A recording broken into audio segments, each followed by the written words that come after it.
Up there and I look in the cell. It's about 3 or 4 cells away from mine. I look through the glass. I see this white dude on the floor scrubbing his floor.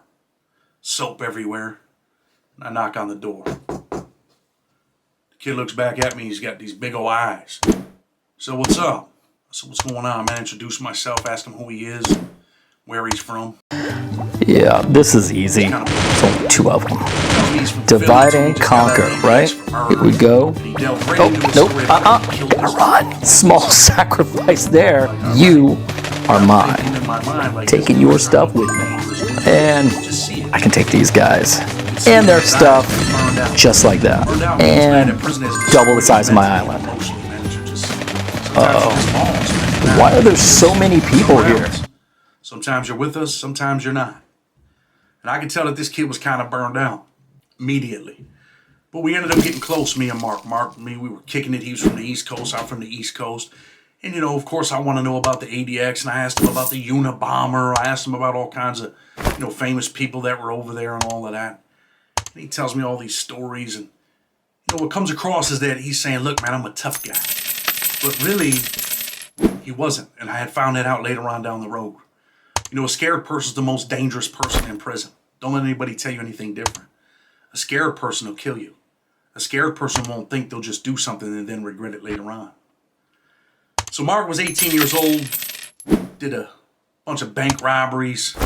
He ended up with 26 years. 25 or 26 years at the age of 18. He probably did about 22 years. He would have got out of prison when he was 40. Think about that. If you're watching this video and you're 18 years old, think about that. You're going to get out when you're 40. Kind of sucks, right? It could be worse than that. At 40, you still get out of prison and still have a life.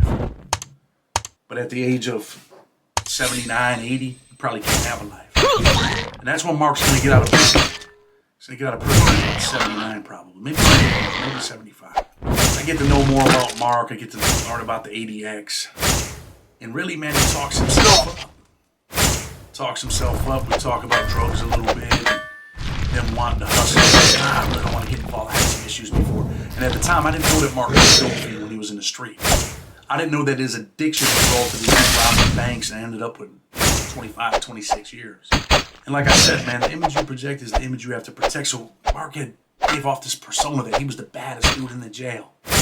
He showed up from the ADX. He acted like he wanted to take over the white car. He wanted to be the shot caller. He was that dude that position was owed to him because of the time that he's done in the ADX and all that. And we're going to talk about the murder. And eventually, man, he ended up getting a cellie that he had met somewhere else. The dude's name was Hippie. Within a month and a half, they find a knife in Mark's cell. Old bone crusher, right?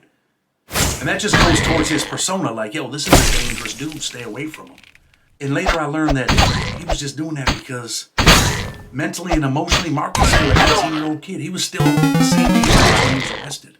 And I tell people that all the time as well, that so many people in prison, man, you grow older physically but not mentally.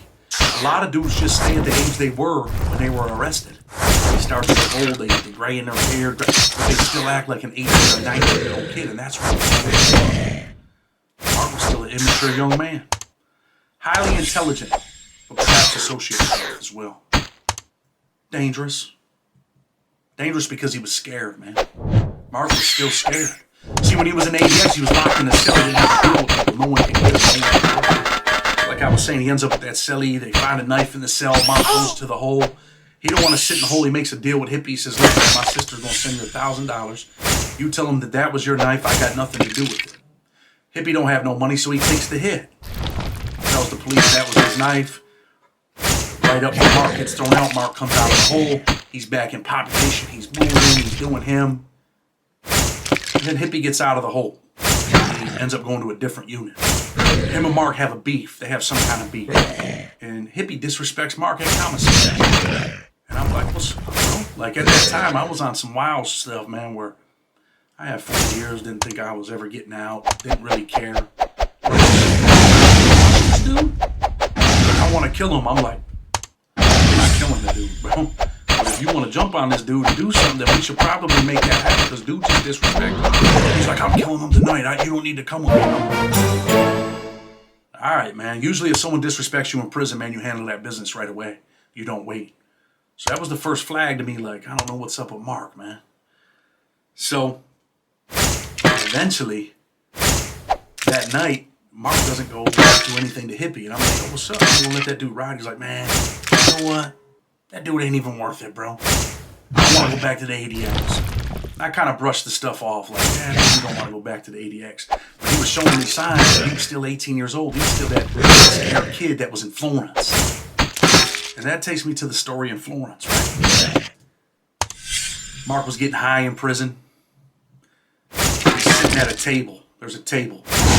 This dude, Stone, David Stone, is sitting at the table. He don't have no shirt on. He's got on a pair of shorts. Got on a pair of sneakers.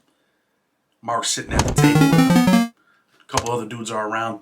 Mark gets up with another dude. They start to walk away from the table, and all of a sudden, Stone gets stabbed. I think 3 times. Jumps up off the table. He starts running.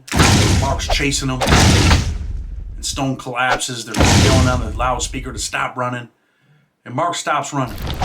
He throws a knife on top of the building, as if they weren't going to find it. That's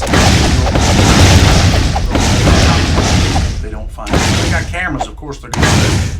You know, I talked to Mark. I said, man, why'd you kill that dude? Eventually, you know, when we ended up becoming close, he kind of confided in me. I guess I was the only friend that Mark ever really had.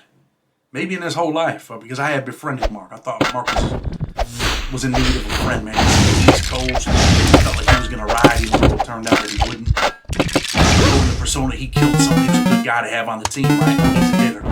But really, he was just a scared kid. Being in prison at 18 all that time. And I'm like, man, why'd you kill that dude? He said, man, dude told me he was going to rape me, man. I guess I wasn't trying to get raped by no booty bath. I wasn't going to let dude rape me. I'm like, well, why would he tell you that? He's like, well, I owed him some money. I was getting high. Then it came out about his addiction, how he was getting high, how he didn't want to be around drugs and stuff like that. Sometimes he's fascinated with trying to sell drugs in prison to make money. And he'd say, nah, I ain't going to do it. I don't want to do it. He always had a plan and then canceled his plan. Then eventually he had explained to me why. Because he was addicted to heroin. He didn't want to start selling it again and end up, you know, in that same position. Because heroin had already took 26 years of Mark's life. It took his life. So Mark was going to get out when he was 40. He killed David Stone because he said, man, dude was a booty bandit. But really, Mark had owed David.